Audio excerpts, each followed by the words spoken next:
नमस्कार बच्चों, मैं एजुकेशन पॉइंट से आज हम क्लास 9 साइंस का DOE का पेपर है।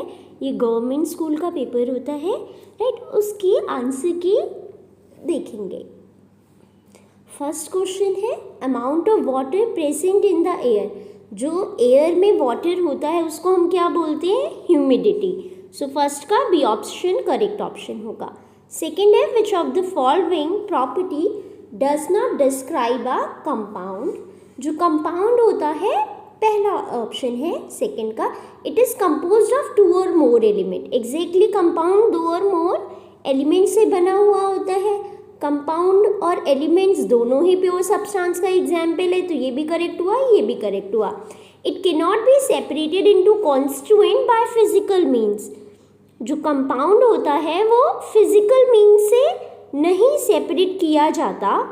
एग्जैक्टली हम मतलब अगर तुम्हारा कैल्शियम कार्बोनेट है, राइट, इसको आप कैल्शियम और कार्बन और ऑक्सीजन में फिजिकल मेथड से ब्रेक नहीं कर सकते, तो थर्ड ऑप्शन भी आपका करेक्ट है। फोर्थ देखिए, it is mixed in any proportion by mass. Mixed in any proportion नहीं होता, मिक्सड इन फिक्स्ड प्रपोर्शन होता है। मतलब H2O है बेटा, तो H2O में हमेशा हाइड्रोजन के 2 एटम और ऑक्सीजन के 1 एटम होंगे, राइट। तो इनका मास हमेशा फिक्स रहेगा। सो ऑप्शन डी इनकरेक्ट है। So your answer is D option. Next is question number 3, which of the following is always true when substance undergo a physical change. कौन सा हमेशा ट्रू होगा अगर फिजिकल चेंज होता है? First option है it changes colour. देखो हर case में कलर चेंज नहीं होता। न्यू सब्सटेंस कब फॉर्म होता है? जब केमिकल चेंज हो। अब हर बार बॉइलिंग नहीं होती है। लाइक अगर आप देखो वाटर है, सॉलिड है, राइट, आइस है, उसको आप मेल्ट कर रहे हो, ठीक है, वो भी फिजिकल चेंज है। और अगर आप वाटर को बॉईल कर रहे हो वो भी फिजिकल चेंज है। तो ये हमेशा ट्रू नहीं होगा। द बेस्ट क्या है? Always true. कभी भी फिजिकल चेंज में कॉम्पोजिशन चेंज नहीं होती, so it's composition remain same.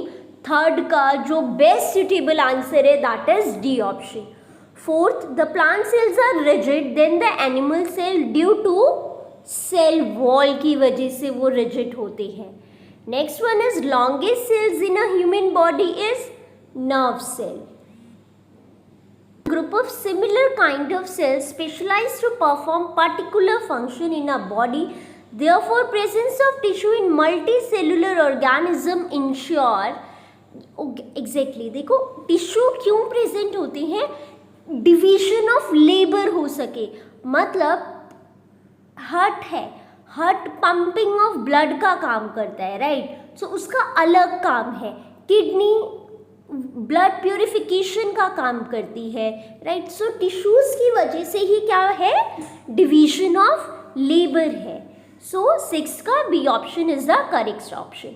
Meristematic tissues are those which help in increasing the length and girth of the plant.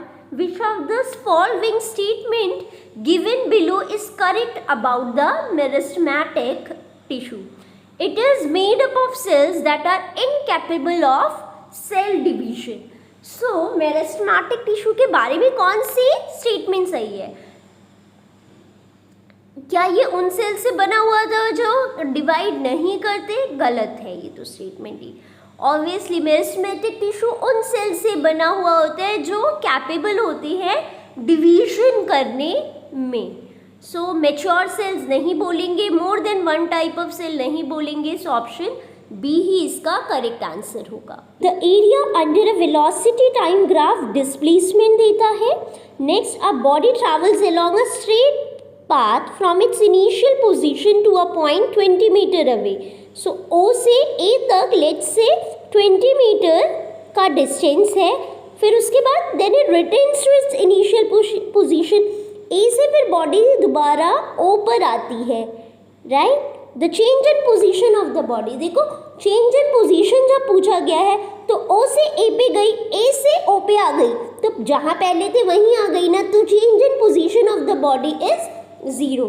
Distance कितना ट्रैवल किया, जब O से A पे गई तो 20 मीटर का करा, फिर जब A से O पे आई तो अगेन 20 का करा, तो आंसर हो जाएगा 40 metre. So your option B will be the correct option. Question number 10 देखिए, if a body travels equal distance in equal interval of time then the body is moving with uniform velocity. Exactly 10th का A option correct होगा। Equal distance है बेटा, अगर 0 से start कर रहे हैं हम 10 मीटर 20 मीटर राइट, मतलब ये जो स्टार्टिंग के 10 किलोमीटर्स कवर करने के लिए लेट्स से 5 सेकेंड लगती हैं, तो नेक्स्ट 10 मीटर कवर्स करने के लिए 5 सेकेंड लगेंगे राइट। तो हमेशा जो तुम्हारी क्या है डिस्प्लेसमेंट है और डिस्टेंस है वो सेम रहेगा, तो वेलोसिटी हमेशा सेम रहेगी। So we will be saying the body is moving with uniform velocity.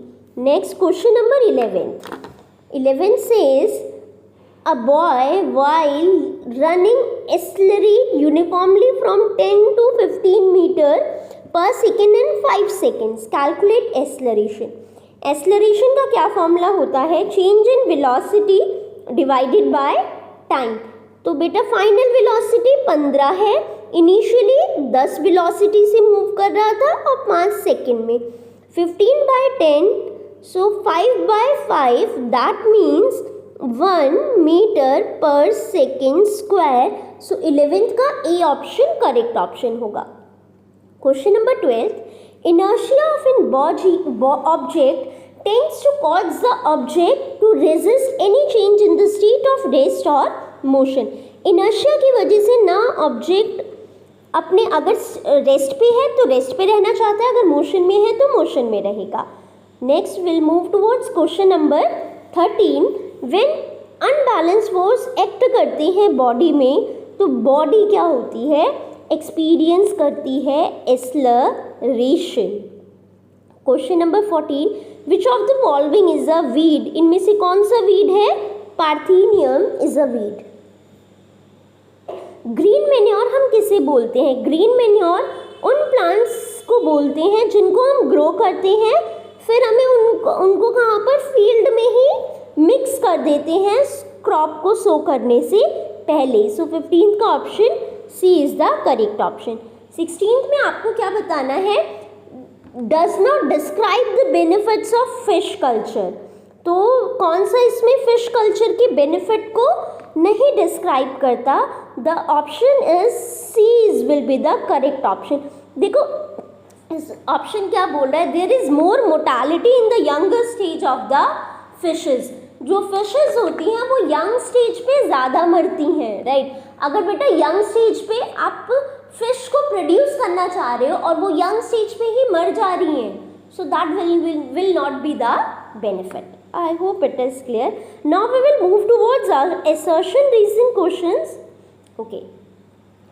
So I think you are aware of what does ABCD means. Assertion is velocity time graph of a particle in a uniform motion along a straight path is line parallel to the time axis. अगर तुम्हारे पास ये velocity time graph है right, uniform motion में है, तो जो line होगी वो पैरेलल होगी टाइम एक्सिस के साथ। देखो इस वेलोसिटी टाइम ग्राफ का मतलब कि जैसे जैसे टाइम बढ़ रहा है वेलोसिटी चेंज नहीं हो रही है राइट। तो बच्चा यूनिफॉर्म मोशन मतलब ही यही होता है कि जो वेलोसिटी होती है वो कांस्टेंट होती है, तो असर्शन क्या होगा, करेक्ट होगा। Next reason, in uniform motion the velocity of a particle increases as the square of the time. ऐसा नहीं होता, सो रीजन गलत है। So A is true, R is false, option C will be the correct option for this one.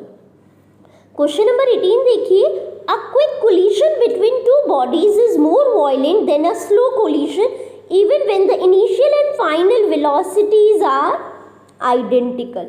Quick collision जो होता है जब दो बॉडीज जल्दी से कोलाइड करती हैं, तो ज़्यादा मतलब अगर फास्ट आकर जल्दी से कोलाइड कर गई राइट, ठीक है, बहुत कम टाइम में कोलिशन हुआ तो वो मोर वायलेंट होगा एज कंपेयर टू अगर धीरे धीरे धीरे बहुत टाइम लेकर कोलाइड कर रही हैं। सो ऑब्वियसली ये करेक्ट है स्टेटमेंट। रीजन क्या है? The rate of change of momentum which determine the force is greater in the first case. Exactly reason correct है। देखो फोर्स क्या होता है? Rate of change of momentum mv minus mu upon t। अगर time less होगा right तो force बच्चा more होगा, और अगर फोर्स ज़्यादा होगा तो इफेक्ट क्या होगा? ज़्यादा आएगा, कोलिजन डेंजरस ज़्यादा होगा, राइट। सो असर्शन और रीजन दोनों करेक्ट हैं और सही एक्सप्लेनेशन भी है। So A answer is the correct option for this. 19. When a beam of light is passed through a colloidal solution placed in a dark place, the path of beam becomes visible. अगर मैं light को कहाँ किसी कोलॉइडियल solution से पास करती हूँ तो path क्या हो जाएगा? दिखता है लाइट का। एग्जैक्टली ऐसा होता है। क्यों? क्योंकि जो कोलॉइडियल पार्टिकल होते हैं वो लाइट को स्कैटर करते हैं। तो ये दोनों ही करेक्ट है। Option A will be the correct option for 19th one. assertion all living things composed of cells, बिल्कुल नहीं, living things are not made up of cells। so ये गलत है। अब देखो जब assertion गलत हो गया तो answer is D only. cell is the basic unit of living things, exactly, right। so that means so 20th as a D as a answer।